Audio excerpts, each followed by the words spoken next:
नमस्कार, मेरे चैनल में आपका स्वागत है। आज मैं आप लोगों को श्रीमद् भगवत गीता का अध्याय 3 सुनाने जा रही हूँ। बोलो जय श्रीमन नारायण। श्रीमद् भगवत गीता 3 अध्याय। 3 अध्याय को कर्म योग नाम का अध्याय कहा गया है, क्योंकि इस अध्याय में श्री भगवान ने अर्जुन को कर्म का महत्व बताया है और कहा है कि बिना कर्म किए जीवन नहीं चलता है। मनुष्य की उन्नति में उसके सबसे बड़े शत्रु उसके काम और क्रोध ही होते हैं। तब अर्जुन ने भगवान से पूछा, हे जनार्दन, यदि आपके मत में कर्मों से बुद्धि श्रेष्ठ है तो युद्ध जैसे भयंकर कर्म में मुझे क्यों लगाते हैं? आपके वचन इतने मिले जुले हैं कि मेरी बुद्धि भ्रमित हो रही है। तो निश्चय करके मुझे एक बात बताइए जिससे मेरा कल्याण हो। अर्जुन का यह प्रश्न पूछना स्वाभाविक है। एक ओर तो भगवान अर्जुन को उलाहना देते, यदि तुम युद्ध नहीं करोगे तो तुम्हारी बदनामी होगी, तुम्हें स्वर्ग नहीं मिलेगा, अनेक जन्मों तक लोग तेरी निंदा करेंगे। तथा फिर बुद्धि योग की प्रशंसा करते हुए कहते हैं कि इसी बुद्धि योग से मनुष्य निर्वाण प्राप्त करता है, यानी कि मोक्ष प्राप्त करता है, और बुद्धि योग से कर्म का महत्व बहुत कम है। तब श्री भगवान बोले, हे निष्पाप अर्जुन, इस लोक में मैंने पहले 2 प्रकार के कल्याण करने वाले मार्ग बताए हैं।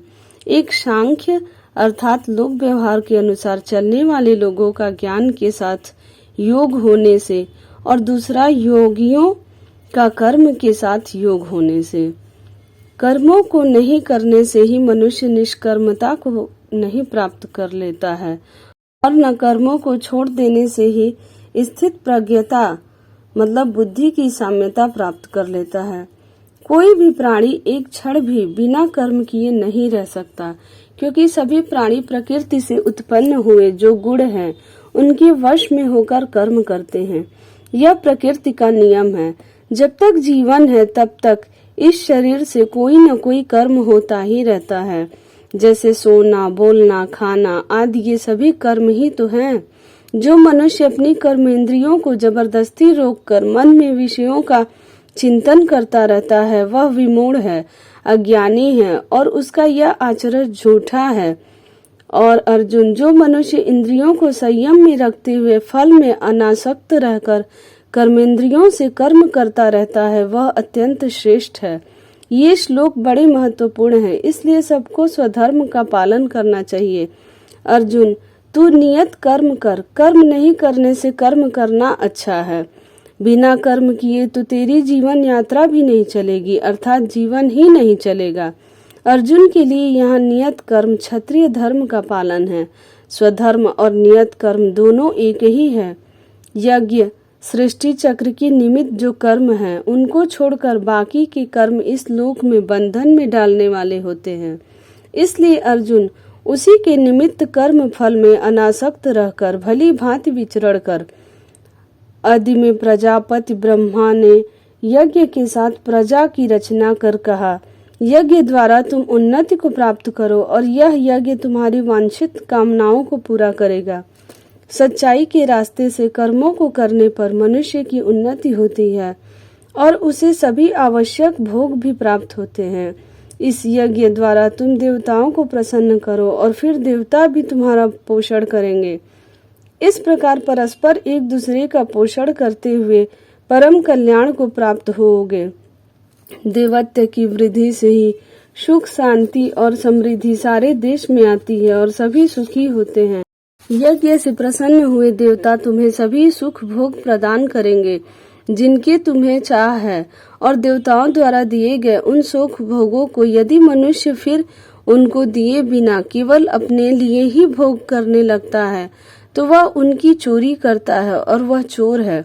यज्ञ से अनुशासित वस्तु अर्थात यज्ञ भाव से जो भोग प्राप्त होते हैं उनका जो उपभोग करता है वह सब पापों से मुक्त हो जाता है, और जो केवल अपनी इंद्रियों को तृप्त करने अथवा स्वाद के लिए ही उनका भोग करता है वह मानो पाप ही खाता है।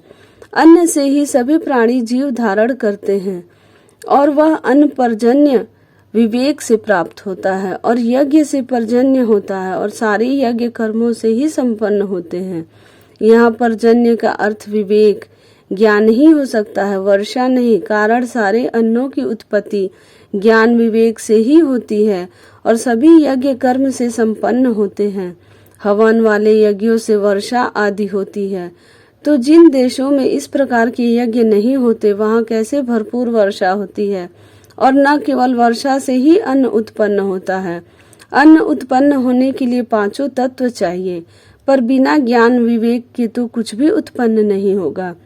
और सभी कर्म प्रकृति से उत्पन्न होते हैं और प्रकृति की उत्पत्ति उस अक्षर अविनाशी ब्रह्म से हुई है। इसलिए सभी यज्ञों में सदा सर्वव्यापी ब्रह्म का वास रहता है। लोक में इस प्रकार चल रहे परिवर्तन चक्र का जो मनुष्य पालन नहीं करता वह इंद्रियों के सुखों में मग्न रहने वाला है। वह पापी है और वह व्यर्थ ही जीवन धारण करता है। इस श्लोक में भी भगवान ने उन लोगों पर गहरी चोट की है जो बिना नियत कर्म किए जीवन धारण करते हैं और अपने स्वधर्म का पालन नहीं करते हैं। किंतु यदि कोई मनुष्य हो जो अपने आप में ही रत रहता है, अपने आप में ही संतुष्ट रहता हो और अपने आप में ही तृप्त हो, तो उसके लिए कोई कार्य करना जरूरी नहीं है। चूंकि संसार में ऐसा कोई भी मनुष्य नहीं है जिसको किसी दूसरे से कोई मतलब न हो या किसी वस्तु की जरूरत ही न हो। वह चाहे तो कर्म करे चाहे तो न करे, क्योंकि उसको किसी से कोई वस्तु नहीं चाहिए और न उसको किसी का कोई सहारा ही चाहिए। पर ऐसा कोई मनुष्य नहीं होता। इसलिए अर्जुन सदा अनासक्त रहकर करने योग्य कर्मों को सतत करता रह, क्योंकि अनासक्त रह के कर्म करने से मनुष्य परम पुरुष परमात्मा को प्राप्त कर लेता है। फिर उदाहरण देकर श्री भगवान कहते हैं, जनक आदि अनेक मनुष्य कर्म करते हुए परम सिद्धि को प्राप्त हुए हैं। संसार की रक्षा के लिए भी कर्म करना आवश्यक है। श्रेष्ठ जन जो भी आचरण करते हैं, सामान्य लोग भी वैसा ही आचरण करने लगते हैं। वे जैसा आदर्श रखते हैं, अन्य लोग भी उसी का अनुगमन करते हैं। इस संसार में महापुरुष ही सबको सही रास्ता अपने अच्छे आचरण के द्वारा दिखाते हैं। पार्थ, तीनों लोकों में मेरे लिए कोई भी ऐसा कर्तव्य नहीं है जो करना आवश्यक हो, क्योंकि इन लोकों में कोई ऐसी वस्तु नहीं है जो मुझे प्राप्त न हो या जिसे हमको प्राप्त करनी हो। तो भी मैं कर्म में सदा लगा रहता हूँ। यदि मैं सावधान रहकर सदा कर्म नहीं करूँ तो सब लोग मेरे देखा देखी मेरे अनुसार ही चलने लगेंगे। श्री भगवान कर्तव्य कर्म करने पर जोर दे रहे हैं। कर्तव्य कर्म नहीं करने से सारी व्यवस्था ही बिगड़ जाएगी। यदि मैं कर्म करना छोड़ दूं और मेरे देखा देखी अन्य लोग भी कर्म नहीं करेंगे तो यह सारा लोग नष्ट हो जाएगा और मैं सबकी वर्ण संकरता का कारण बनूंगा और फिर सारी प्रजा नष्ट हो जाएगी। अर्जुन, अज्ञानी जन फल में आसक्त होकर जिस प्रकार कर्म करते हैं, ज्ञानी अनासक्त होकर लोगों की रक्षा के लिए सदा कर्म करता रहे। जो कर्म में आसक्त अज्ञानी लोग हैं उनमें बुद्धि भेद पैदा नहीं करना चाहिए। विद्वान को चाहिए कि वह स्वयं अच्छी प्रकार से युक्त होकर कर्मों का आचरण करे और दूसरे को भी कर्म में लगावे। लोक संग्रह के लिए जो आवश्यक कर्म है उन्हें ज्ञानी स्वयं करे और दूसरों से भी करावे। वस्तुतः सब प्रकार के कर्म प्रकृति से उत्पन्न गुणों के द्वारा हो रहे हैं। अहंकार के वशीभूत होकर मूढ़ मीन्स अज्ञानी समझता है कि मैं कर्म करता हूँ। महाबाहो, किंतु जो मनुष्य गुण और कर्म के तत्व को जानने वाला है वह जानता है कि प्रकृति के जो गुण हैं वे ही अपना अपना कार्य कर रहे हैं और यह जानकर वह कर्मों में आसक्त नहीं होता है। किंतु जो लोग प्रकृति के गुणों के कारण भ्रांति में पड़े हुए हैं वे उन गुणों के कारण उन कर्मों में आसक्त होते हैं। अतः जो ज्ञानवान हैं उनको उन अज्ञानियों को विचलित नहीं करना चाहिए जो सही तत्व को नहीं जानते हैं। इसलिए अर्जुन, अपने संपूर्ण कर्मों को अध्यात्म चित्त से मुझ में अर्पण कर फल की आशा न रखते हुए ममता रहित हो बिना किसी परेशानी और आलस्य के युद्ध कर।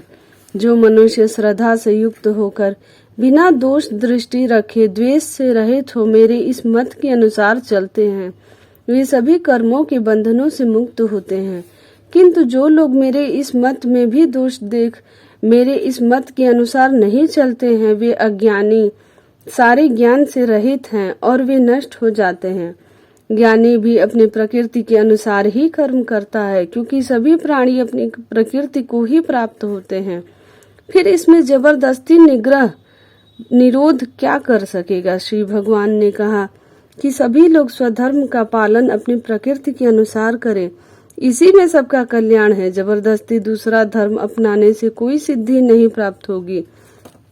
प्रत्येक इंद्रिय का अपने अपने विषयों में राग और द्वेष रहता है, अतः मनुष्य उनके वश में नहीं आवे, क्योंकि यही मनुष्य के कल्याण में बाधक है। विशेष गुण वाला स्वधर्म दूसरे के अच्छे दिखने वाले धर्म से अधिक अच्छा होता है। अपने स्वधर्म का पालन करते हुए मृत्यु भी कल्याण करने वाली होती है और दूसरे का धर्म लाभदायक होता है। यहाँ स्वधर्म का अर्थ वर्णाश्रम धर्म ही है। अपने स्वधर्म को छोड़कर जो दूसरे का स्वधर्म अपनाता है उसको कष्ट उठाना पड़ता है। तब अर्जुन ने श्री भगवान से पूछा, हे वासुदेव, यह बताइए किससे प्रेरित होकर यह मनुष्य नहीं चाहते हुए भी पाप कर्म में प्रवृत्त होता है, जैसे उससे कोई बलपूर्वक यह करवा रहा हो। तब श्री भगवान बोले, रजोगुण से उत्पन्न हुआ जो यह काम और क्रोध है, यह सब कुछ खा जाने वाला और बड़ा पापी है। इस लोक में इनको ही शत्रु समझो। जैसे आग धुआं से ढकी रहती है, दर्पण मैल गंदगी और धूल से तथा गर्भ एक झिल्ली से ढका रहता है, उसी प्रकार यह सब इस काम और क्रोध से ढका है। कुंती पुत्र अर्जुन, ज्ञानी मनुष्यों का ज्ञान भी इसी काम से ढका रहता है, तो उनका नित्य बैरी है। यह काम प्रचंड अग्नि के समान और कभी तृप्त नहीं होने वाला है। इस काम के रहने के स्थान इंद्रियां, मन और बुद्धि कहे जाते हैं।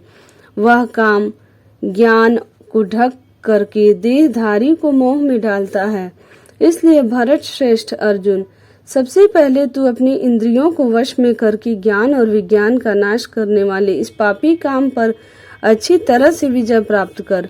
इंद्रियां बलवान होती हैं, इंद्रियों से मन अधिक बलवान होता है और मन से बलवान बुद्धि होती है और वह आत्मा उससे भी बलवान है।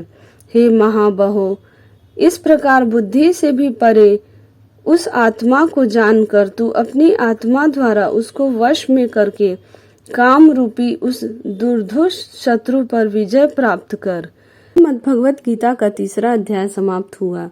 बोलो जय श्रीमन नारायण। अगर आपको मेरी यह कथा अच्छी लगी हो तो मेरे चैनल को लाइक करें, सब्सक्राइब करें, शेयर करें और कमेंट में जय श्रीमन नारायण जरूर लिखें।